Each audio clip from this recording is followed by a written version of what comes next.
See how LSU students are celebrating Spanish culture. How LSU's mechanical engineering is looking for ways to protect football players. And a legendary band is making their comeback 60 years later. All this and more as Newsbeat starts right now.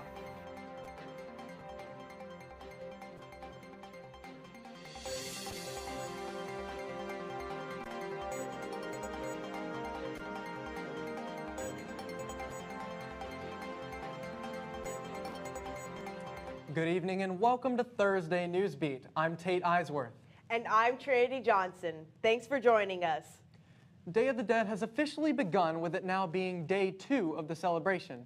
LSU sorority Sigma Lambda Gamma is coming together to remember those they have lost. Reporter Maya Miles has the story. It's November 1st, so that means it's time for Dia de los Muertos. Sigma Lambda Gamma is actually a multicultural sorority. We are Latina-based, and this Dia de los Muertos, it means a lot in a lot of Hispanic cultures. In the Atchafalaya room, Sigma Lambda Gamma held their event Calaveras for a Cause, where they taught students the history and the importance of Dia de los Muertos. Where we're celebrating Mexican culture. And so to have an event like this means that we're creating a space for students who feel like they may not have one yet here. Here, students were able to paint and color their own calaveras and eat conchas and other sweet bread as they remembered the ones they lost. So us holding this event is kind of to commemorate, all of our lost ones, and also to kind of give a little bit back to that culture that, we stand for. Which is important to express since LSU has a 7.68% Hispanic or Latino population, according to datausa.io. I decided to come to this event today because it's such a beautiful way to honor this part of my culture, and it's a beautiful way to honor the past. Monica painted marigolds, which are the flowers that are put down on ofrendas as a pathway for those who have passed. And we believe that disseminating our culture is one of the stepping stones to success here at LSU. For Tiger TV, I'm Maya Miles. This is the last day for the Day of the Dead celebration. We honor the adults who have passed with sweets and marigolds on their ofrendas. Big things are happening for the LSU Dairy Store this week. Bridget John is live in the studio to tell us more. The rumors about the LSU Dairy Store moving locations are in fact true. I headed to the LSU Dairy Store to find out more on the story. The LSU Dairy Store has been running out of the beloved 40 South Stadium Drive building for many years. But LSU says it's time for the store to get a makeover. Dr. Chuck Beneke, a professor of the School of Animal Sciences, serves as the faculty member in charge of the dairy store here at LSU. He explained the first step to the temporary move into the old Food Sciences building. They're at a stage where they're starting to take our equipment and put it in place in the newly renovated building and make everything functional.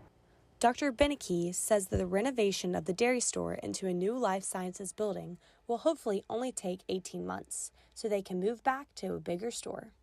In the bottom atrium, there will be a spot for a new dairy store. It will be a little bit larger footprint than what we have now, and it will allow us to have more seating, hopefully serve more customers. The creamery manager at the dairy store, Matthew Konzelman, says that all of the workers are excited for the move. We've been preparing for the big move here over the past few weeks, and we're really excited to see a lot of the old equipment be able to be used in the new facility. Ridge Williams, the assistant creamery manager, says he's thrilled to get the new equipment as well. I'm excited for sure to work in the new building, just so we get to use new stuff. We're going to make a lot more ice cream and a lot faster, and there's going to be less to clean. The dairy store will finish its temporary move to the Life Sciences building in January and will continue to serve its fan-favorite ice cream. For Tiger TV News, I'm Bridget John. Make sure you keep an eye out for when the big move happens. Back to you guys at the desk. Need advice? Sometimes you just need to ask a mom. Deb Edwards brought Ask a Mom to campus in the spring of 2023. Sitting outside the student union, Deb hopes to be a face that students can talk to. Getting the idea from a friend started doing these advice sessions at a different SEC campus. She thought it would be a great idea for LSU. Her favorite moment includes when the students come back to her saying that her advice was helpful, and then they ask another question.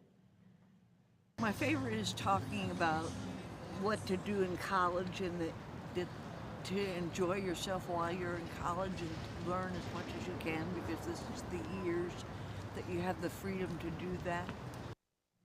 If you ever need someone to give you advice, you can talk to Deb outside by Free Speech Alley. Coming up after the break, Elijah Washington is in the studio with your Tiger Sports Update. Don't go anywhere. Time to show him who's in charge. Call me a shooting star.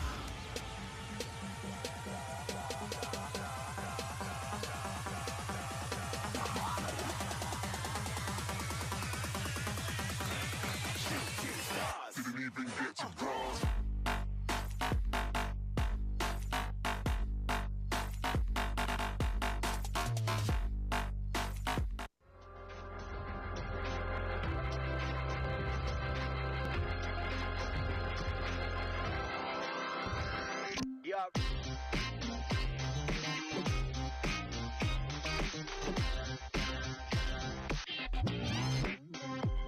So good.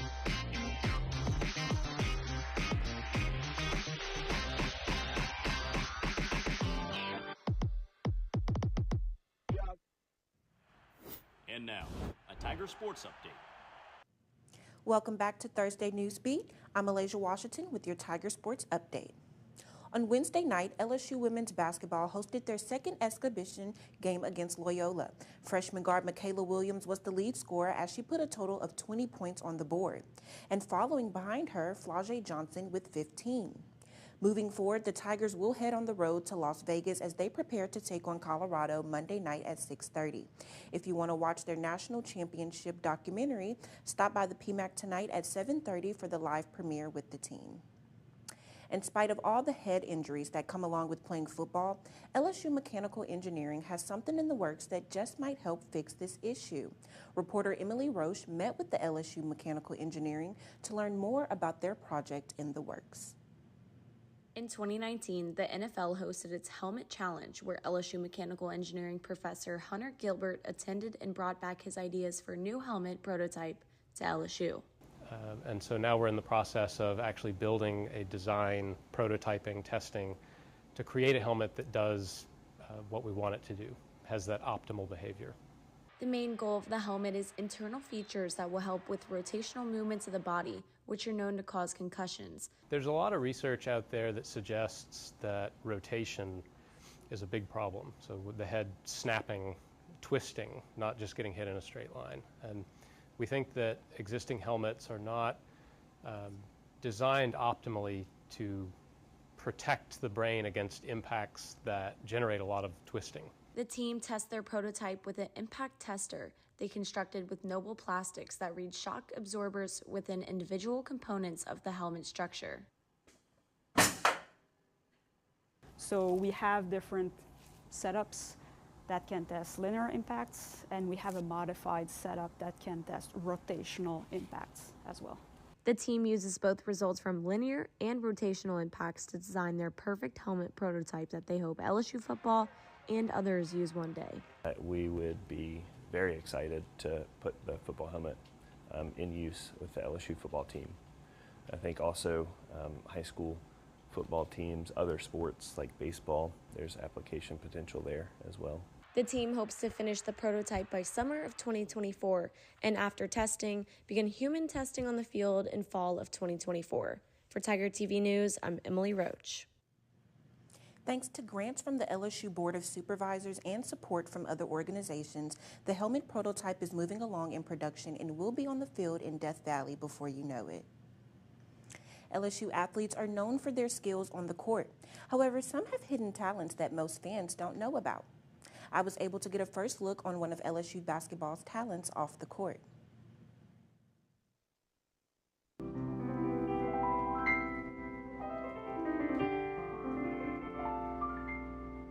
basketball player Trace Young has been playing piano since he was 6 years old.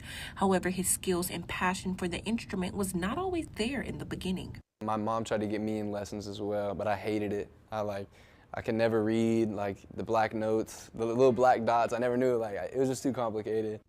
But piano is not the only instrument Young knows how to play. Most of the songs the athlete likes to play come from artists like Billy Noel and Elton John. However, that is not his only creative skill. The athlete's talented ear with music can also match his creative eye with video. I just thought it was a really cool concept that you could capture a moment. Someone else can watch it and actually be move. Trace Create, as he calls it, is a place where Young shows off his videography skills. The player eventually started a podcast with former teammate Will Baker, and they use it to spread the word. We got our cameras together, we sat down and just went through my DMs and answered some questions. And I don't know how many people are watching it, but if there's just one out there who it can help them, they can learn something from it, then it's a success. So. Young has shown that he is a player with multiple talents, and with the men's basketball season approaching, we will see more of his skills on the court. That wraps up this week's Tiger Sports Update. To stay up to date on LSU sports, be sure to tune into the 5th quarter at 5 p.m. Monday. Back to you guys at the desk. Thanks, Alasia. When we come back from the break, we'll take a look at how one of the greatest bands is getting back to where they once belonged. Make sure you stay tuned, and don't let me down. Time to show 'em who's in charge. Call me a shooting star.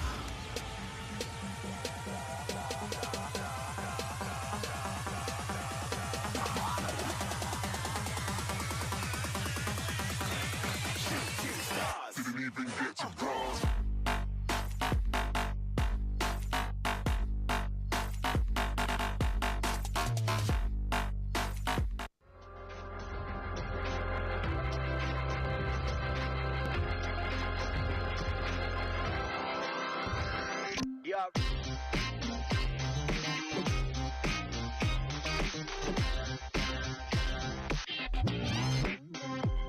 So good.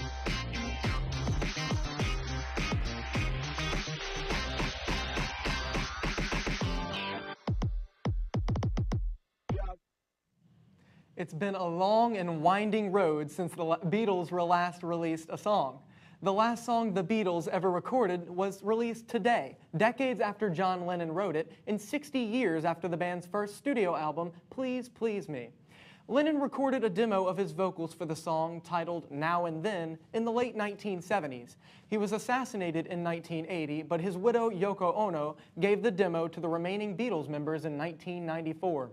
After years of letting it be, the track was then worked on by Paul McCartney, Ringo Starr, and George Harrison as the band came together, but they couldn't separate Lennon's voice from the sound of a piano in the track. After Harrison died in 2001, it took McCartney and Starr more than 2 decades to begin working on the song again. AI was used to isolate Lennon's voice from a demo track for the 2021 docuseries, The Beatles, Get Back. Make sure you listen to their new song, now up on the Beatles website, and if you want to see more on how the Beatles developed this song, check out their short documentary that was released yesterday.